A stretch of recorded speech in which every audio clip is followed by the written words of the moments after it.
Imagínate conduciendo solo por una carretera solitaria, la noche es oscura y lo único que ilumina el camino son los faros de tu coche. De repente una figura aparece en el arcén, levantando una mano en señal de ayuda. ¿Te detendrías? Hoy te contaré historias que desafían la lógica y pueden hacerte reconsiderar viajar solo de noche. Quédate hasta el final, porque la última historia puede cambiar la forma en que ves la carretera para siempre. Capítulo 1. El viajero desaparecido. La noche había caído por completo cuando tomé el desvío hacia la casa de mi madre. Un camino de tierra, rodeado por cercas de alambre y árboles que parecían vigilar mi recorrido. A esas horas, no había más compañía que el sonido del motor y la tenue iluminación de los faros. De pronto, lo vi. Un hombre de pie en la orilla del camino. Su silueta apareció de la nada, destacando contra la oscuridad. Vestía una chaqueta desgastada, pantalones vaqueros sucios y cargaba una vieja mochila al hombro. Parecía perdido, o peor aún, desesperado. Mi instinto me gritó que siguiera conduciendo, pero algo en su mirada me hizo dudar. Reduje la velocidad y bajé un poco la ventanilla. «Buenas noches», dije intentando sonar seguro. El hombre se acercó un poco más. Su rostro estaba medio cubierto por sombras, pero su voz era clara y pausada. «Mi coche se averió más atrás. Necesito llegar a una finca cerca de aquí. ¿Podría darme un aventón?» Miré a ambos lados de la carretera. No había señales de ningún coche averiado. Pero la zona era tan desolada que no podía imaginarlo caminando por allí solo. Dudé, pero finalmente destrabé la puerta. «Suba». El hombre asintió con un leve gesto de gratitud y entró en el coche. Se sentó rígido con la mochila en su regazo, como si estuviera protegiendo algo. Durante los primeros minutos de trayecto permanecimos en silencio. Intenté entablar conversación. «¿Vive por aquí?» «Por temporadas», respondió sin mirarme. Asentí, sintiendo el ambiente cada vez más denso. No pude evitar notar cómo sus dedos se aferraban a las correas de su mochila, como si algo dentro de ella fuese lo más importante del mundo. Pasaron varios minutos y la sensación de incomodidad creció. Fue entonces cuando él habló sin despegar la mirada de la ventana. «Este lugar es peligroso. No confíe en lo que ve». Mi piel se erizó. Tragué saliva y le eché una rápida mirada. «¿A qué se refiere?» Él solo sacudió la cabeza y señaló un sendero angosto a la derecha. «Déjeme aquí. Mi finca está ahí dentro». Agradecido de que el viaje terminara, frené el coche. Él bajó rápidamente, pero antes de cerrar la puerta, me miró fijamente. «Gracias por la ayuda, pero no mire atrás». Su voz fue firme. No parecía una simple sugerencia, sino una advertencia. Se giró y comenzó a caminar por el sendero, desapareciendo entre la maleza. Apreté el volante con fuerza. El coche estaba en completo silencio, salvo por mi respiración agitada. Entonces la curiosidad me ganó. Miré por el retrovisor. No había nadie. El camino estaba vacío. Me giré buscando señales de su silueta entre los árboles, pero no había ni un solo indicio de que alguien hubiese estado allí. Un escalofrío recorrió mi espalda. Pisé el acelerador y salí de ahí lo más rápido que pude. Esa noche, cuando llegué a casa de mi madre, no mencioné nada. Pero desde entonces, cada vez que conduzco por ese camino, siento que alguien sigue allí, esperando otra oportunidad para advertir a un viajero incauto. Capítulo 2. El susurro de la capilla. Mi primo Cayo es fotógrafo y le apasionan los lugares abandonados. Siempre había escuchado historias sobre una antigua capilla de piedra en las afueras del pueblo, rodeada de supersticiones y rumores de eventos extraños. Una tarde decidimos ir a explorarla. La capilla se encontraba en lo alto de una colina, con su estructura desgastada por los años. Alrededor, árboles secos y retorcidos parecían enmarcarla, como si la protegieran de intrusos. Subimos el camino empedrado en silencio, sintiendo cómo la temperatura descendía a medida que nos acercábamos. Cuando llegamos, la puerta de madera estaba entreabierta. Un aire frío nos recibió al cruzar el umbral. El interior era aún más lúgubre, bancos de madera cubiertos de polvo, velas derretidas sobre un altar deteriorado, y en las paredes, imágenes religiosas descoloridas por el tiempo. Caio sacó su cámara y empezó a fotografiar mientras yo recorría el lugar con cautela. Fue entonces cuando lo escuché. Un susurro. Bajo, casi imperceptible. Me quedé inmóvil, intentando localizar la fuente del sonido. Llamé a Caio, pero él seguía concentrado en su cámara. Segundos después, el susurro se intensificó. No era el viento. Eran voces, varias, hablando al unísono en un tono bajo e inquietante. Me acerqué al altar. El aire se volvió más pesado. Algo me decía que no estábamos solos. De repente una de las puertas laterales se cerró de golpe con un estruendo ensordecedor. «Caio», exclamé.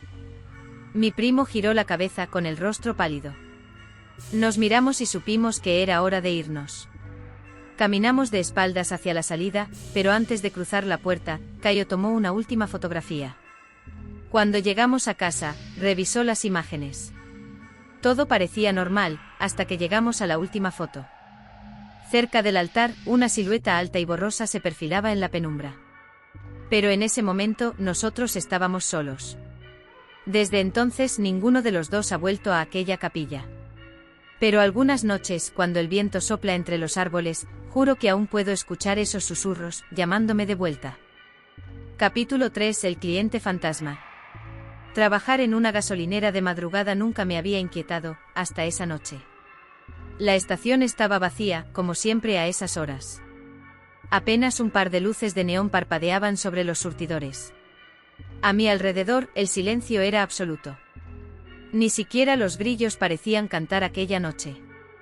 El reloj marcaba las 2:37 de la madrugada cuando escuché el sonido de un motor en la distancia. Un coche negro y viejo se acercaba lentamente por la carretera. Su carrocería estaba gastada, con pintura descascarada y las luces apenas iluminaban el camino. Se detuvo junto a uno de los surtidores sin hacer ruido, como si el motor hubiese dejado de funcionar en cuanto llegó. Esperé unos segundos, pero nadie salió. Me puse la chaqueta y caminé hasta la ventanilla del conductor. Estaba medio bajada, lo suficiente para ver un par de ojos brillantes en la oscuridad del interior. El conductor permanecía inmóvil. «Buenas noches, ¿necesita repostar?», pregunté tratando de sonar normal. Hubo un largo silencio. Entonces, con una voz ronca y profunda, respondió: «Lléname el tanque». Encendí la bomba y comencé a llenar el depósito. La manguera crujía con el paso de la gasolina, pero la sensación de incomodidad crecía en mi interior. Miré de reojo el coche. No tenía placas. Parecía más viejo de lo que debería ser posible. Como si hubiera estado abandonado por décadas. Cuando terminé, me acerqué nuevamente a la ventanilla. «Son 50 reales», dije, estirando la mano para recibir el pago. El conductor sacó un billete arrugado y húmedo. Lo tomé sin pensar, pero cuando lo miré más de cerca, sentí un escalofrío recorrerme el cuerpo. El billete estaba manchado, de algo oscuro y pegajoso. Lo acerqué a la luz y lo supe de inmediato. Era sangre. Mis manos temblaron. Alcé la vista para decir algo, pero el coche arrancó de golpe, chirriando los neumáticos en el pavimento. En cuestión de segundos, se perdió en la oscuridad de la carretera. Me quedé ahí, con el billete ensangrentado en la mano, sintiendo que el frío de la madrugada me calaba los huesos. Corrí de vuelta a la tienda y revisé las cámaras de seguridad. Pero el coche no estaba en las grabaciones. Podía verme a mí mismo caminando hacia la bomba de gasolina, hablando solo, extendiendo la mano para recibir algo que no estaba ahí. Era como si hubiese estado sirviendo a un cliente inexistente. Mi respiración se aceleró. Mi compañero de trabajo Paulo entró en ese momento y me encontró pálido, mirando fijamente la pantalla. «¿Qué pasa?», preguntó. Se lo conté todo, aún sin poder procesarlo del todo. Él no pareció sorprendido. Solo se cruzó de brazos y murmuró: «¿Has oído hablar del accidente, no?». Negué con la cabeza. Paulo suspiró. Hace años, un conductor chocó contra un camión justo en esa curva. Murió al instante. Pero dicen que a veces, su coche regresa a la estación, como si aún estuviera buscando gasolina para su último viaje. No supe qué decir. Miré la caja registradora, donde había dejado el billete ensangrentado. Ya no estaba. Desde entonces nunca volví a hacer el turno nocturno. Pero a veces, cuando paso por la gasolinera en las primeras horas de la mañana, veo dos luces en el espejo retrovisor. Y aunque el camino está vacío, siento que alguien me sigue. Capítulo 4. El remolque maldito. Soy camionero desde hace más de 15 años, y he transportado toda clase de mercancías. Desde muebles viejos hasta materiales de construcción, pasando por maquinaria pesada y alimentos perecederos. Nada me sorprendía. O al menos, eso pensaba. Hasta que recibí aquel encargo. Era una madrugada fría cuando me llegó la solicitud. Un viaje corto, apenas unas horas de conducción, pero la paga era demasiado buena para rechazarlo. El punto de recogida no era una empresa o un almacén como de costumbre. Eran solo coordenadas en un camino secundario, lejos de cualquier ciudad o pueblo. Cuando llegué, el lugar estaba completamente desierto. Ni una sola luz, ni una persona esperando. Solo un remolque negro estacionado a un lado de la carretera. No tenía logos ni marcas de identificación. Parecía viejo, pero estaba en buen estado. Me acerqué con cautela y toqué la puerta metálica. Nada. Silencio absoluto. No había señales de quién lo había dejado ahí. Ningún documento. Ninguna nota. Miré alrededor, esperando ver a alguien que me diera indicaciones, pero solo el viento movía la hierba seca. Consulté nuevamente el mensaje en mi teléfono, enganchar el remolque y llevarlo al punto de entrega. No hacer preguntas. Tragué saliva y enganché el remolque a mi camión. Algo no me cuadraba, pero el dinero era bueno, y cuanto más rápido terminara, mejor. Puse en marcha el motor y emprendí la marcha. Al principio, todo parecía normal. La carretera estaba vacía, la radio apenas emitía estática y el GPS marcaba un destino en línea recta. Pero entonces comencé a notar el olor. Un hedor pesado, pútrido.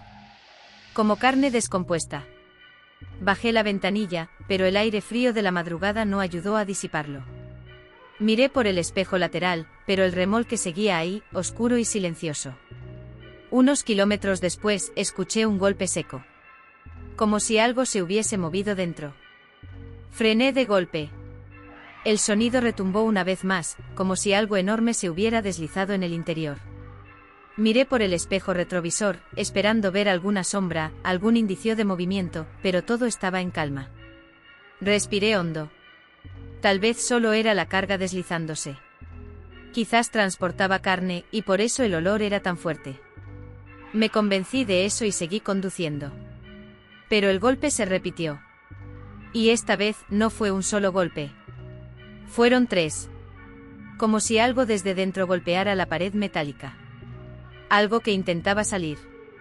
Mis manos sudaban al sujetar el volante. No podía detenerme. No aquí, en medio de la nada. Pero algo en mi cabeza me decía que mirara por el espejo. Y lo hice. Fue un instante. Apenas una fracción de segundo. Pero en la penumbra vi una silueta reflejada en la parte trasera del remolque. No era humana. Era alta, con extremidades demasiado largas y una cabeza inclinada hacia un lado, como si me estuviera observando. Aceleré. No sabía qué estaba transportando, ni quería saberlo. Solo deseaba llegar al punto de entrega lo antes posible. La carretera se hizo interminable, el aire se volvía más denso con cada kilómetro recorrido. Los golpes dentro del remolque eran más frecuentes. Algo estaba despierto ahí dentro. Cuando finalmente llegué al destino, una instalación abandonada en medio del bosque, ya estaba al borde de un ataque de pánico. No había luces ni señales de vida. Solo un mensaje en mi teléfono: déjalo ahí y vete. Aparqué el camión, desacoplé el remolque con las manos temblorosas y volví a la cabina. No quise mirar atrás. No quise esperar a que alguien apareciera. Arranqué el motor y pisé el acelerador. No tardé en perder de vista el lugar. Pero mientras avanzaba por la carretera desierta, revisé mi cuenta bancaria. El pago ya había sido hecho. Pero no venía de una empresa privada. Venía de una cuenta gubernamental. Desde entonces evito los encargos sin información. No quiero volver a transportar algo que no debería existir. Pero hay noches en las que al pasar por esa carretera, veo un remolque abandonado en el mismo lugar. Y cada vez que lo veo, siento que algo me observa desde dentro. Capítulo 5. La casa en la costa. Mudarse a una nueva ciudad puede ser emocionante. Nuevas oportunidades, nuevos paisajes, un nuevo comienzo. Eso pensé cuando acepté aquel trabajo en la costa este. Un pequeño pueblo de pescadores tranquilo con una vista al mar que parecía sacada de una postal. La casa que alquilé era antigua, pero encantadora. Techos altos, grandes ventanales y un pasillo largo que conectaba las habitaciones con la sala principal. Llegué de noche con el sonido de las olas rompiendo en la orilla como única compañía. Los muebles estaban desordenados, las cajas apiladas en las esquinas. Estaba agotado, pero la emoción del cambio me mantuvo despierto más de lo esperado. Me acosté en el colchón que apenas había desempacado y dejé que el murmullo del océano me arrullara. No sé cuánto tiempo dormí antes de despertarme sobresaltado. Un sonido. Algo en la casa. Me incorporé lentamente aguzando el oído. Un crujido en el suelo como si alguien estuviera caminando por el pasillo. Mi primer pensamiento fue que alguien había entrado. Tomé mi teléfono y encendí la linterna. Caminé descalzo hasta la puerta de mi habitación y la abrí con cautela. Nada. El pasillo estaba vacío, la casa en absoluto silencio. Decidí revisar cada rincón, cada ventana, cada cerradura. Todo estaba en orden. Me sentí tonto por haberme alarmado y volví a la cama, convencido de que solo había sido mi imaginación. Pero entonces lo escuché otra vez. Esta vez más cerca. El sonido de pasos, justo afuera de mi puerta. Me quedé inmóvil, sintiendo mi corazón latir con fuerza. Extendí la mano hacia el picaporte y con un nudo en la garganta, lo giré lentamente. La puerta se abrió con un chirrido y enfoqué la linterna al pasillo. No había nadie. Pero las huellas estaban ahí. Marcas frescas de pies descalzos en el suelo de madera. Húmedas. Como si alguien hubiese caminado directamente desde la playa hasta mi puerta. Tragué saliva y seguí el rastro con la mirada. Las huellas no venían de la entrada principal. No bajaban de las escaleras. No cruzaban desde la cocina. Aparecían de la nada. Justo en el centro del pasillo. El aire se volvió pesado, la temperatura descendió varios grados. Un escalofrío recorrió mi espalda cuando sentí que no estaba solo. Y entonces en el reflejo de la ventana al final del pasillo, vi la silueta de alguien parado detrás de mí. Me giré de golpe. La linterna iluminó solo el pasillo vacío. Ya no dormí el resto de la noche. Me senté en la sala, con todas las luces encendidas, esperando que amaneciera. Cuando el sol finalmente pintó de dorado las paredes de la casa, las huellas habían desaparecido. Pero la sensación de que algo o alguien me observaba nunca se fue. Capítulo final, el último mensaje. Han pasado meses desde la última vez que experimenté algo inexplicable. Pero a veces, la calma solo es una antesala de algo peor. Todo comenzó con una llamada telefónica a medianoche. No reconocí el número, pero contesté de todos modos. Lo único que escuché fue un murmullo bajo, como si alguien estuviera susurrando mi nombre entre interferencias. Se me heló la sangre. ¿Quién es?, pregunté tratando de sonar firme. Nadie respondió. Solo el mismo susurro cada vez más nítido. Entonces la línea se cortó. Intenté convencerme de que era una broma, pero algo en mi interior me decía que no. Decidí ignorarlo y volví a la cama, aunque mi sueño fue intranquilo. Al día siguiente revisé el historial de llamadas, pero el número no existía. Las cosas solo empeoraron desde ahí. Cada noche la misma llamada. Siempre a la misma hora. Siempre con el mismo susurro. Una madrugada, decidí grabar la conversación. Cuando reproduje el audio, sentí un escalofrío recorrer mi espalda. La voz decía, no debiste mirar atrás. Mi respiración se cortó. Ese mensaje lo había escuchado antes. Fue lo último que me dijo aquel viajero en la carretera la noche en que comenzó todo. A partir de ese momento, todo cambió. Objetos en mi casa comenzaron a moverse solos. Puertas que yo cerraba amanecían abiertas. Las luces parpadeaban sin razón aparente. Pero lo peor sucedió una noche cuando desperté y encontré mi teléfono encendido, mostrando una grabación que yo no había hecho. Era un vídeo. Tembloroso presioné el botón de reproducción. La pantalla estaba oscura, pero pronto noté algo. Era mi habitación, grabada desde un ángulo imposible. Y en la esquina, de pie, estaba alguien. O algo. Su silueta era alta y delgada, con los brazos colgando de una manera antinatural. No tenía rostro, solo una sombra distorsionada en lugar de cabeza. Parecía observarme mientras dormía. El vídeo terminó abruptamente. Tiré el teléfono al suelo, mi corazón latiendo frenéticamente. Ya no podía ignorarlo. Algo me había seguido. Algo que nunca debí haber encontrado. No esperé más. Hice mis maletas y dejé la casa esa misma noche. Mientras conducía, sentía que alguien me observaba desde el espejo retrovisor. Pero esta vez, no miré atrás. Desde entonces he intentado rehacer mi vida. Me mudé a otro estado, cambié de número, corté todo lazo con mi pasado. Pero algunas noches, aún recibo llamadas desde aquel número inexistente. No las atiendo. No quiero saber qué más tiene que decirme. Pero en el fondo sé que esto no ha terminado.